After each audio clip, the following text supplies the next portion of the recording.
Hello everyone, welcome to commerce talkies network. ये हमारी second video है और इसमें हम डिस्कस करने वाले हैं how to calculate goodwill according to the weighted average profit. Exam में प्रीवियस ईयर्स में इस टॉपिक से क्वेश्चन फ्रेम हुए हैं और इस चैप्टर से डेफिनेटली एक क्वेश्चन आएगा जैसे ही आपको पता है। जैसा कि आपको पता है, लास्ट वीडियो में हमने नॉर्मल एवरेज प्रॉफिट किस तरीके से हम कैलकुलेट करते हैं और कैसे हम गुडविल कैलकुलेट करते हैं 5-6 क्वेश्चंस में, वो समझा था। नाउ नेक्स्ट, अब ये वेट वाला कॉन्सेप्ट समझाने के लिए एक टेबल बनाते हैं। सो लेट्स से ये हमारा कॉलम है ईयर, ये हमारा कॉलम है प्रॉफिट, देन हमारा नेक्स्ट कॉलम है weight, and that will be the last next column जहाँ पे हम प्रॉफिट और वेट का मल्टीप्लाई करेंगे। तो पहले सबसे पहले क्वेश्चन करने से पहले ये तो समझ में आना चाहिए कि वेट मीन्स व्हाट। अब देखो, हमारे पास लास्ट 5 इयर्स का प्रॉफिट गिवन है। अगर हम किसी पर्टिकुलर प्रॉफिट को चेक कर रहे हैं, किसकी इंपॉर्टेंस ज्यादा है, तो जो हमारे वाले रीसेंट वाले ईयर्स होंगे, ऑब्वियसली इनकी इंपॉर्टेंस ज्यादा होगी बिकॉज ये रीसेंट ट्रेंड के अकॉर्डिंग बिजनेस परफॉर्म कर रहे हैं। रीसेंट ट्रेंड के अकॉर्डिंग इनकी सेल्स हो रही है, बाइंग हो रही है। ठीक है, तो वो रॉ मटेरियल्स वगैरह बाय करता है, लेटेस्ट ट्रेंड के अकॉर्डिंग वो सैलरीज पे करता है। तो ये लेटेस्ट वाले जो प्रॉफिट्स हैं, ये हमारे लिए ज़्यादा इम्पोर्टेंट है, राइट? अब जैसे 2022 में लेट्स से उस टाइम पे अगर 2021-20 में कोविड आया था, उस टाइम पे प्रॉफिट्स कम थे, अब अगर ज़्यादा हो रहा है, तो वहाँ पे हम उनको कंपेयर नहीं कर सकते हैं। तो इसीलिए वेट का सिंपल मीनिंग इज़ इम्पोर्टेंस, कि आप कौन से प्रॉफिट को ज़्यादा इम्पोर्टेंस प्रोवाइड करोगे। तो ऑब्वियसली कि हमारा जो सबसे पुराना वाला होगा, उसको हम सबसे कम वेट प्रोवाइड करेंगे, सबसे कम इम्पोर्टेंस देंगे, और जो हमारे लिए सबसे लेटेस्ट ईयर है उसको हम ज्यादा इम्पोर्टेंस देंगे। ठीक है, तो कॉलम, फर्स्ट कॉलम ईयर का, सेकंड कॉलम प्रॉफिट का, देन थर्ड कॉलम आपका बनेगा वेट का, एंड जो फोर्थ कॉलम आपका बनेगा that will be your weighted business profit. तो कैसे करना है आपको? 2022 में 40,000 का प्रॉफिट है, वेट इसका 1, सो 40,000 इंटू 1 दैट विल बी 40। 2023 में 48,000 का प्रॉफिट है, वेट 2 हमने इसको दिया, weighted average profit, weighted business profit will be this. 24 में 60,000 का प्रॉफिट है, 3 वेट हमें देना है 1,80,000। तो इस तरीके से हम लेटेस्ट वाले ईयर को ज्यादा इंपॉर्टेंस देंगे और प्रीवियस ईयर्स को, ओल्ड ईयर्स को कम इंपॉर्टेंस देंगे, और हम प्रॉफिट इनटू वेट करेंगे तो हमारे पास जो आंसर आएगा that will be our weighted business profit. तो ऐसे करने के बाद आपको इनका टोटल करना है। तो जब हम इनका टोटल करेंगे तो हमारे पास टोटल आ रहा है 6,96,000। अब समझो कि weighted average normal business profit, अब ये weighted average normal business profit मतलब ये वाला टोटल जो हमने किया, इसको अगर हम डिवाइड करेंगे टोटल ऑफ वेट से, तो हमारे पास टोटल ऑफ वेट कैसे आया? इन सब का टोटल किया मैंने, दैट इज 15। तो हमारे पास जो ये 46400 आ रहा है that will be weighted average business normal business profit. मतलब वेटेड प्रॉफिट आप लेकर चल रहे हो, एवरेज लेना है, एवरेज लेना है, तभी हमने इस तरीके से किया। ठीक है, अब गुडविल कैलकुलेट करना है, तो गुडविल के लिए हमारे पास कुछ ना कुछ इंफॉर्मेशन होनी चाहिए। तो यहाँ पे 3 इयर्स ऑफ परचेज गिवन है कि ये वेटेड एवरेज प्रॉफिट कैलकुलेट करके 3 से मल्टीप्लाई करेंगे तो हमारे पास गुडविल आ जाएगी। ये तो था सिंपल वे कि वेट्स गिवन है, प्रॉफिट गिवन है, तो इन सबका टोटल करो, फॉर्मूला इंप्लीमेंट करो। फॉर्मूला क्या कहता है? Total weighted profit divide by total of weight, and then फिर weighted average normal business profit आएगा इनटू हम numbers of years of purchase करेंगे, तो हमारे पास गुडविल वैल्यूएशन आ जाएगी। एग्जाम में इतना सिंपल क्वेश्चन आने के चांसेस बहुत कम होते हैं। डे बाय डे एग्जाम का लेवल चेंज हो रहा है, तो आपके पास जो अगर वेटेड क्वेश्चन आता भी है तो वो एडजस्टमेंट्स के साथ आएगा। तो अब इसको समझते हैं कि अब अगर ये चीज भी एडजस्टमेंट के साथ आएगी तो हम कैसे करेंगे। ठीक है, तो मैं क्या करती हूँ कि यहाँ पे ही इसी टेबल में ही हम अपनी एडजस्टमेंट कर लेते हैं तो क्लियर हो जाएगा। आर और पी पार्टनर है, पीएसआर इक्वल है, एल को एडमिट किया, गुडविल 2 इयर्स ऑफ परचेज आपको लेकर चलना है, 1 2 3 4 वेट असाइन करना है। तो मैंने 1 2 3 4 यहाँ पे वेट असाइन कर लिए बिकॉज इतना ज्यादा स्पेस नहीं है कि मैं आपको नीचे टेबल बना के दिखाऊं। तो कुछ प्लस माइनस करना है, ये जो एडजस्टमेंट है ये कैसे होगी वो समझते हैं। First, firm had a profit on the sale of building, अब नॉर्मल गेन 10,000 का कौन से ईयर में, 31 मार्च 2023। तो व्हाट डज दैट मीन कि इसमें से हमें ये 10,000 माइनस करना है।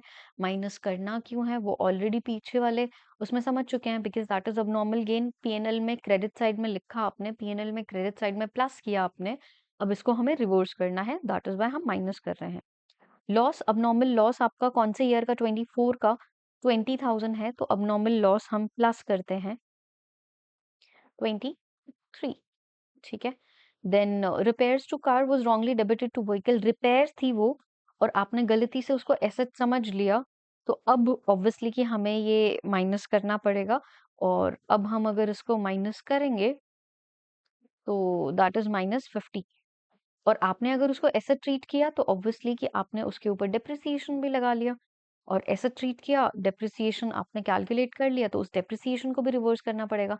तो 50,000 का 12% फॉर द 10 मंथ्स, तो आपका ये होता है हमारा 5,000। तो डेप्रिसिएशन रिवर्स करना है, इसीलिए प्लस किया है, बिकॉज वो एसेट नहीं थी और आपने उसके ऊपर लगा दिया था, और अब हम उस डेप्रिसिएशन को रिवर्स कर रहे हैं, ठीक है। तो ये भी लॉस, ये नेगेटिव, तो टोटल इज 105। ओवरऑल आपका कितना बचा, 1 लाख। ये अब यहाँ पे अनदर क्वेश्चन देखो, अगर आपने इस पर्टिकुलर ईयर में, ये 2025 में, अगर आपने कोई चीज को, हाँ तो वो इस फाइनेंशियल ईयर से रिलेटेड है, और आपने अगर उसमें कुछ एसेट कंसिडर की थी और उसके ऊपर डेप्रिसिएशन लगा लिया था, तो ऑब्वियसली कि आपने नेक्स्ट ईयर भी डेप्रिसिएशन कैलकुलेट कर दिया, बिकॉज अब आप ये चीजें कर रहे हो आफ्टर द 31 मार्च 2026। और इस पे भी डेप्रिसिएशन आपने इस ईयर में भी लगा लिया था, तो इसको रिवर्स करते हैं। किस वैल्यू पे लगाया होगा, 50,000 पे 12% एसएलएम था, तो मतलब 50,000 का 12%, आपने 6,000 का डेप्रिसिएशन सब्ट्रैक्ट कर दिया होगा, पीएनएल की डेबिट साइड में मेंशन कर दिया था आपने, बट अब हम इसको रिवर्स कर रहे हैं तो प्लस करेंगे। तो ये ध्यान रखना है कि अगर किसी मिडिल ऑफ द ईयर में आपने पर्टिकुलर एक्सपेंस को एसेट समझा और एसेट समझ के डेप्रिसिएशन लगाया, और अगर वो एसेट नहीं थी तो वो डेप्रिसिएशन बाकी के ईयर्स में भी आपको रिवर्स करना है, ठीक है। तो ये हमने प्लस माइनस किया, तो ये हमारा 120, ये हमारा 60। अब ये जो आपका कंसिडर होगा that will be normal business profit. अब now this normal business profit into weight आप करोगे, तो आपके पास जो डेटा आएगा that will be weighted normal business profit. तो ये 60,000 120 इंटू 240, दैट विल बी, अब ये नेगेटिव का डेटा था, तो that will B 3 lakh, and ये हमारा 6 लाख, राइट। अब इन सबको प्लस करोगे, टोटल वेटेड प्रॉफिट आएगा। टोटल वेट करोगे नंबर 10, आपका एवरेज वेट आ जाएगा, average weight into numbers of years of purchase, तो आपकी गुडविल आ जाएगी। तो अब यहाँ पे इंपॉर्टेंट क्या था, ये एडजस्टमेंट करना आपके लिए इंपॉर्टेंट था। तो यहाँ पे इंपॉर्टेंट पॉइंट क्या, पहला पॉइंट, अगर हम इसको थोड़ा सा नीट एंड क्लियर समझे, फर्स्ट कॉलम आपका ईयर, सेकंड कॉलम आपका प्रॉफिट, देन आपका नेक्स्ट कॉलम बनेगा एडजस्टमेंट का, प्लस या माइनस जो आप कर रहे हो, एंड देन फिर आपका यहाँ पे कॉलम आएगा नॉर्मल बिजनेस प्रॉफिट, की मतलब ये एडजस्टमेंट प्लस माइनस करने के बाद जो प्रॉफिट आपका बचा है, एंड देन फिर आप वेट का कॉलम बनाओगे, और फिर आपका वेटेड प्रॉफिट का कॉलम बनेगा, तो उसमें इन दोनों को मल्टीप्लाई करोगे। तो ये फॉर्मेट आपको फॉलो करना है, और टोटल यहाँ पे 6 लाख आएगा। अगर आपका 4 मार्कर और डिफिकल्ट क्वेश्चन आएगा तो इस टाइप का क्वेश्चन फ्रेम होगा।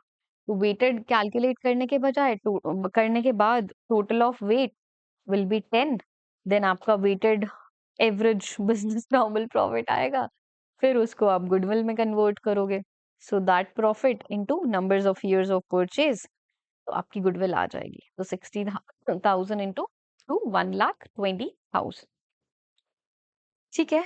अभी ये 1 क्वेश्चन और भी है, आपको क्या करना है कि क्वेश्चन का स्क्रीनशॉट लो, पहले आप ट्राई करो, और अगर नहीं होता है तो फिर मुझे बताना। आई मीन करवाना तो मुझे भी है, नहीं होता है तो फिर ये वीडियो देखना, ठीक है। चलो जल्दी से सिर्फ मैं प्लस माइनस करवा रही हूँ, कैलकुलेशन आप खुद से कर लेना। तो आपको क्या करना है, प्रॉफिट गिवन है तो पहला कॉलम यहाँ पे एडजस्टमेंट का, फिर आपका कॉलम नॉर्मल बिजनेस प्रॉफिट आ जाएगा, फिर आप वेट का कॉलम लेकर चलोगे एंड देन फिर आपका ये वेटेड प्रॉफिट आ जाएगा। तो मैं जस्ट ये टेबल कंप्लीट करा रही हूँ, उसके बाद वाला काम सारा आप खुद से करोगे। ऑन 4 जनवरी 2025, तो कौन से फाइनेंशियल ईयर की बात कर रहा है? इस फाइनेंशियल ईयर में मेजर रिपेयर हुई थी प्लांट में 60 की। अब देखो कि जो मेजर रिपेयर हुई थी, इट मीन्स कि वो आपका कैपिटल एक्सपेंडिचर था। कैपिटल एक्सपेंडिचर था, लेकिन आपने उसको रेवेन्यू ट्रीट कर लिया, मीन्स पीएनएल में डेबिट कर दिया, पीएनएल में से सब्ट्रैक्ट कर दिया, तो अब आप उसको ऐड बैक करोगे।